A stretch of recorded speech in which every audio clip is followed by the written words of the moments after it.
sidestepping the criminal courts. That's right. I mean, and in fact, what's happened because of the way they handled this case, they've made it harder to prosecute al-Marri now because they had to agree to drop the charges as they moved him into military detention and to promise not to bring those same charges again. So now, as the Obama administration inherits this mess, they have to figure out what to do with this man. And if they want to bring him back inside the regular criminal system, they have to come up with charges that might be new charges because they've agreed previously in the Bush administration not to charge him with the same thing. So basically, I mean, I have a certain amount of sympathy for the Obama administration at this point. They really have inherited a royal mess here, and I think they are trying to feel their way and move forward sort of to a whole new paradigm where they're back inside the regular rule of law. But it's just not that easy. But their use so far of the state secrets privilege has also raised some flags in your eyes, hasn't it? Sure. I mean, the case in the Jeppesen case was out in California you're talking about, where some of the detainees who were suing for a company that helped in renditions because they're trying to get some justice for themselves after they've been renditioned into, really horrible torture.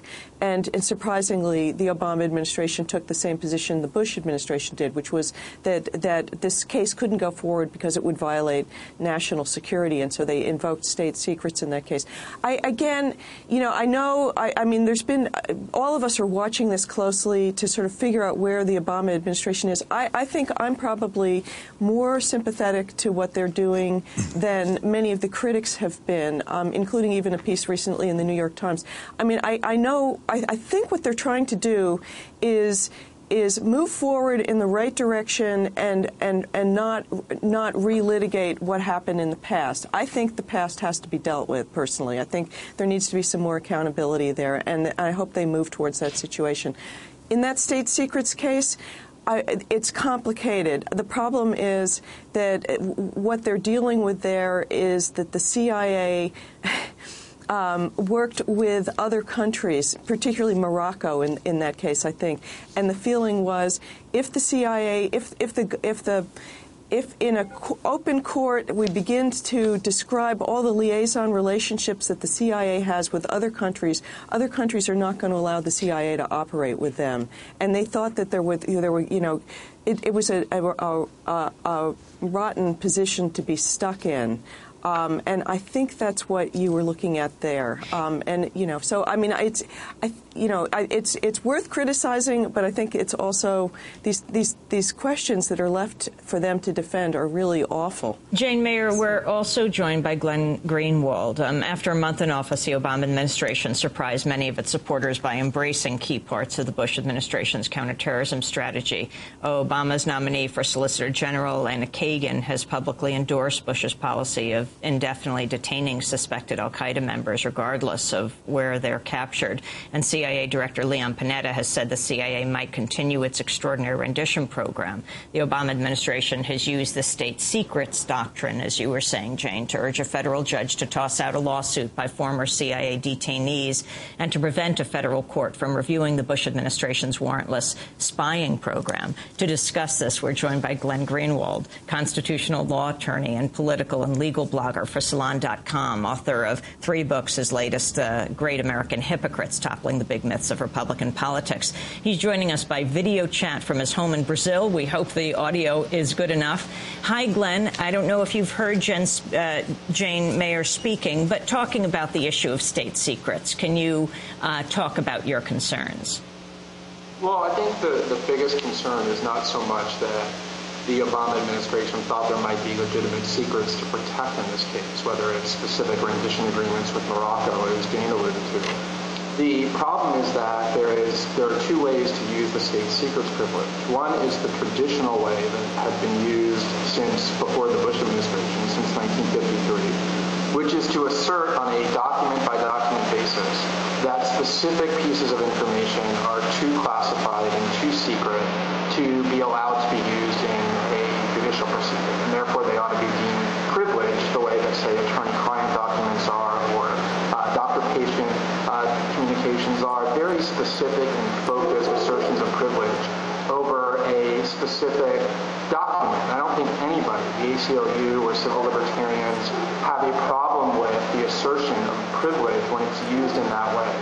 The problem is that what the Bush administration did is they converted a state secret privilege from a document-specific means of excluding pieces of evidence to a shield of immunity to compel courts to dismiss entire lawsuits before there's any proceedings at all, any effort to find out whether specific documents really are classified, whether there's a way to allow the plaintiffs to proceed and have their day in court without using classified information.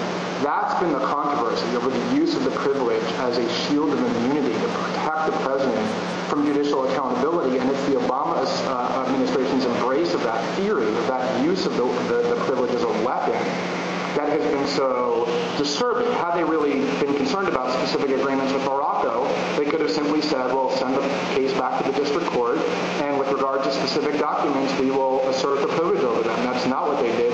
They embraced what they had long said was the abuse of the privilege when in the hands of the Bush officials. And in the case of Binyam Mohammed, you've written how specifically the Obama administration has even joined in threatening Britain in terms of its possible release of information about activities that have occurred in the past. Will you talk about that?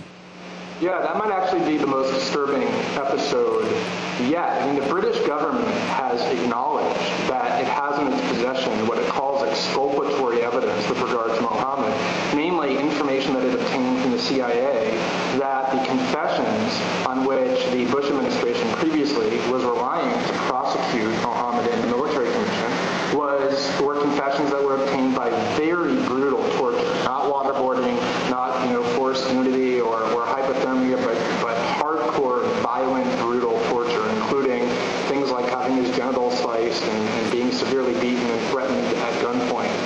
And the British government said that they had this in their possession, but they refused to turn it over. The American government had refused to give him access to any of that information so that he could defend himself.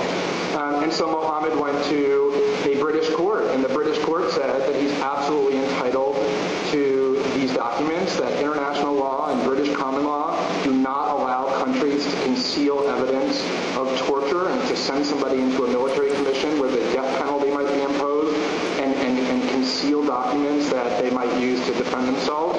And after the British court ruled that way, the British government said, well, the reason we can't turn over these documents is because doing so would harm British national security, because the American government has threatened that if we conceal these, if we disclose these documents or reveal to the world the facts and information that we have about how he was tortured, that they will terminate intelligence sharing programs with us. Meaning if they learn of a potential terrorist threat directed at British citizens or at our country, the American government won't tell us any longer about the information that it receives. And the British court said, well, given those threats and given our obligation to protect British national